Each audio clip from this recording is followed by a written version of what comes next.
À l'approche d'un hiver qui s'annonce très rude, le royaume des Sept Couronnes semble sorti de la guerre qui l'a embrasé pour le contrôle du trône de fer. Pourtant, comme nous allons le voir, sa stabilité n'a jamais été aussi précaire. Mais d'abord, un petit rappel. Les Sept Couronnes sont un royaume féodal qui occupe la majeure partie de Westeros.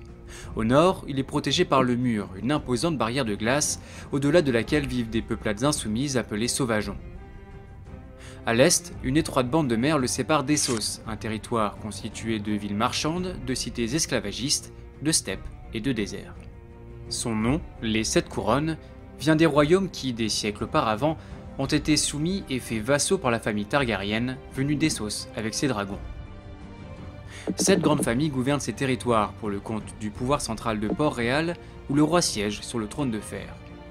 Depuis 17 ans, ce trône était occupé par Robert Baratheon, responsable de la chute des Targaryennes, et c'est sa mort qui fait éclater la guerre. En effet, 5 prétendants au trône s'opposent.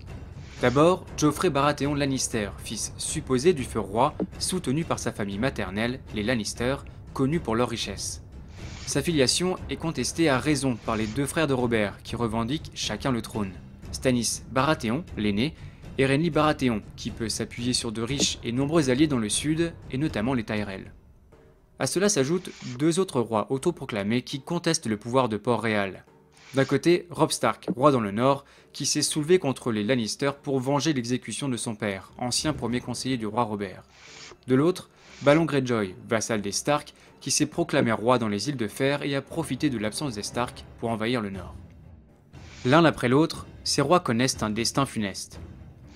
Renly Baratheon d'abord est assassiné pour le compte de son frère, tandis que ses alliés rejoignent le camp Lannister. Cela permet aux Lannister d'infliger une lourde défaite à Stannis Baratheon à l'occasion de la bataille de Lanera, lui imposant le repli dans son fief de Père Dragon. Plus au nord, l'avancée victorieuse des Stark contre les Lannister est arrêtée par la trahison de 2 de leurs alliés, Frey et Bolton, désormais alliés des Lannister. Robb Stark est tué et la maison officiellement anéantie.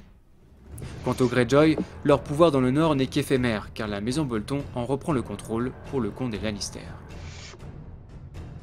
Résultat, avec l'élimination de leurs adversaires et leurs différentes alliances, les Lannister semblent être en position de force à Port-Réal.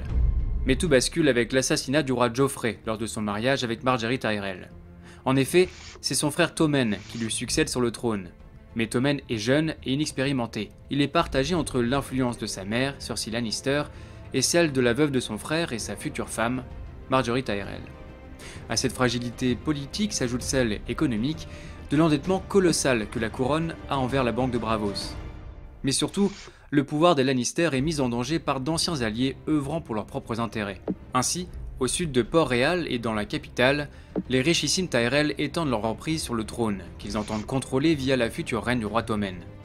Dans le Val d'Arryn, où il s'est installé pour le compte des Lannister, Petyr Baelish mène désormais sa propre conquête du pouvoir.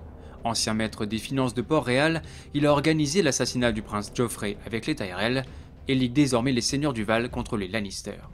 Dans le nord, qu'il a repris au Greyjoy toujours pour le compte des Lannister, Roose Bolton vise désormais à contrôler sans partage ce territoire stratégique, aussi vaste que les 6 autres couronnes réunies. Enfin, dans le sud, la maison Martell pourrait elle aussi agir contre les Lannister après la mort en duel de l'un de ses membres. C'est un ennemi de taille, car cette maison princière fut la seule qui, dans le passé, avait pu tenir tête à l'invasion targaryenne de Westeros. Mais 2 menaces plus importantes encore pourraient faire basculer tout Westeros. D'abord, au nord. Au mur, la garde de nuit résiste farouchement à l'arrivée de hordes de sauvageons.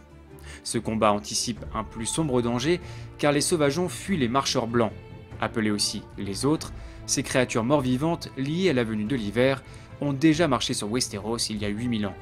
Pour l'heure, seul Stannis Baratheon a pris conscience du danger et dirigé ses forces vers le mur. Ensuite, à l'est, sur le continent d'Essos, c'est l'héritière de la maison Targaryenne, Daenerys, qui prépare son retour à Westeros. Après avoir tenté une alliance avec les chevaliers nomades d'Othraki, puis libéré plusieurs villes esclavagistes, elle a constitué une armée d'anciens esclaves et de mercenaires voués à sa cause. Pour l'heure, sa progression s'est arrêtée dans la baie d'Esser, où elle gouverne la ville de Meereen. Elle possède néanmoins une arme redoutable mais difficile à contrôler, 3 jeunes dragons, les premiers à réapparaître depuis plusieurs siècles. Affaibli par la guerre civile, menacé aux frontières, l'avenir de Westeros est plus que jamais incertain.